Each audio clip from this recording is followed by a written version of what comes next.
আপনি দেখছেন news now, আমরা জানি কোনটা খবর।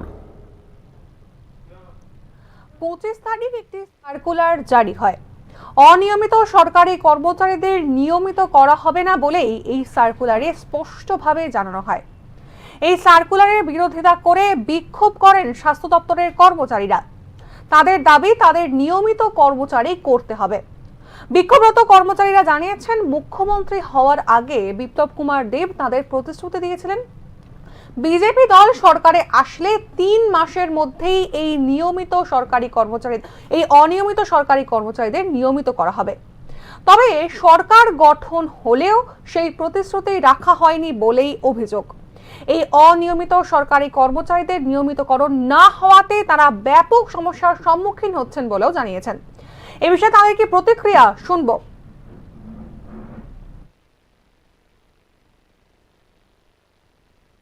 আমাদের গত 25 তারিখ স্বাস্থ্য দপ্তর থেকে এক অর্ডার বের হয়েছে, অনিয়মিত কর্মচারীদের রেগুলারের কোনো পলিসি নেই। আজকে আমরা মূলত এই অর্ডারের বিরুদ্ধে আমরা প্রতিবাদ জানিয়ে আজকে বিক্ষোভ সমাবেশ আমরা করছি। ডিমান্ডটা কি কারণে? ডিমান্ড আমাদের ডিমান্ড বহুদিনেরই। আমরা রাজ্য সরকারের কাছে বহুবার আমরা আবেদন করে আসছিলাম যে আমাদেরকে নিয়মিত করার জন্য।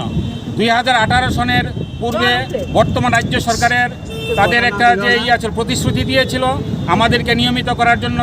তখন প্রাক্তন মুখ্যমন্ত্রী বিপ্লব দেব মহোদয় আমাদেরকে প্রতিশ্রুতি দিয়েছিলেন যে আমরা ক্ষমতায় আসতে পারলে আমরা 3 মাসের মধ্যেই আমরা রেগুলার করব। কিন্তু আমরা এরপরে মাননীয় মুখ্যমন্ত্রীর কাছে আমরা গিয়েছি, উনি দেখছি এই বলে আমাদেরকে পরবর্তী সময়ে ওনার সাথে আর আমরা এই বিষয়ে দেখাই করতে হবে না।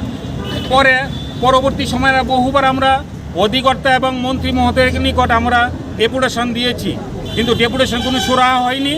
দিনে দিন আমাদের মধ্যে যারা অনিয়মিত কর্মচারী আছে তারা অবসরে চলে যাচ্ছে, কেউ বা মারা যাচ্ছে, তাদের পরিবারগতভাবে কেউ কোনো সাহায্য পাচ্ছে না।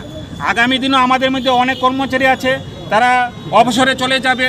সুতরাং আমরা চাইছি এর একটা সমাধান করে, এই যে অনিয়মিতকরণ প্রথা যে বন্ধ করে রেখেছে, আমাদেরকে নিয়মিতকরণ বন্ধ করে রেখেছে, এটা যাতে প্রত্যাহার করে এবং অবিলম্বে যাতে আমাদেরকে রেগুলার করে এবং আমরা যাতে অন্যান্য সরকারি কর্মচারীদের মতো আমরা সকল সুযোগ সুবিধা আমরা বুক করতে পারি। দীর্ঘদিন ধরে কত বছর ধরে আপনারা কাজ করছেন? আমরা 25 থেকে 30 বছর, বেশিরভাগ কর্মচারীরা 25 থেকে 30 বছর স্বাস্থ্য পরিষেবার সঙ্গে যুক্ত।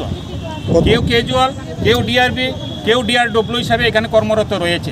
প্রথম যখন আপনারা নিয়োগ হয়েছেন তখন কি কোয়া আসলো যে আপনারা নিয়মিতকরণ করা হবে?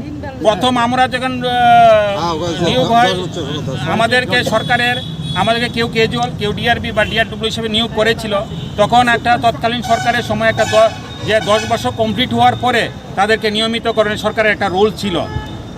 এরপর বর্তমান সরকার ক্ষমতা আসার আগে বলছিল আমাদেরকে নিয়মিতকরণ করবে, কিন্তু দেখা গেল কি তা বর্তমান সরকার আসার 4 মাসের মধ্যেই নিয়মিতকরণ যে 10 বছরের যে রুল ছিল সেটারে বন্ধ করে দিয়েছে এবং বলেছিল যে এটা রিভিউ করবে, কিন্তু রিভিউ করতে হবে তাদের 7 বছর চলে গেছে। রিভিউর কোনো এখনও আমরা কিন্তু উত্তর পাইনি, সরকার কি করবে না করবে এখন আমরা বুঝি না। কিন্তু এখন আমরা চাইছি যাই হোক অবিলম্বে আমাদেরকে যে নিয়মিত করুক, নিয়মিত করে আমাদের যে অন্যান্য কর্মচারীর মতন সুযোগ সুবিধা যদি প্রদান করে, আমরা অবসরে চলে যাওয়ার আগে অন্তত কিছুটা দিন আমরা নিয়মিতকরণের স্কেল পেয়ে অন্তত আমরা বাঁচার মতন একটা জীবন যাতে আমরা পাই, এর জন্য আমরা সরকারের কাছে আমরা বিনতভাবে অনুরোধ রাখছি। কতজন রয়েছেন আপনারা? আমরা স্বাস্থ্য দপ্তরে 950 জনের মতন আমরা অনিয়মিত কর্মচারী রয়েছি। আপনার নাম?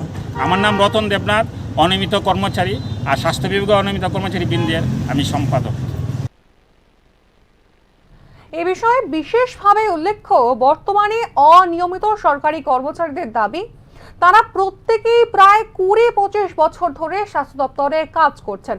তবে তারা যখন এই কাজের সঙ্গে যুক্ত হয়েছিলেন তৎকালীন মুখ্যমন্ত্রী তাদেরকে জানিয়েছিলেন 10 বছর অনিয়মিত কর্মচারী হিসেবে কাজ করার পরে তাদের নিয়মিত সরকারি কর্মচারী করা হবে। কিন্তু তারপর এতগুলো বছর পেরিয়ে যাওয়ার পরেও সেই প্রতিশ্রুতি রাখা হয়নি বলেই অভিযোগ।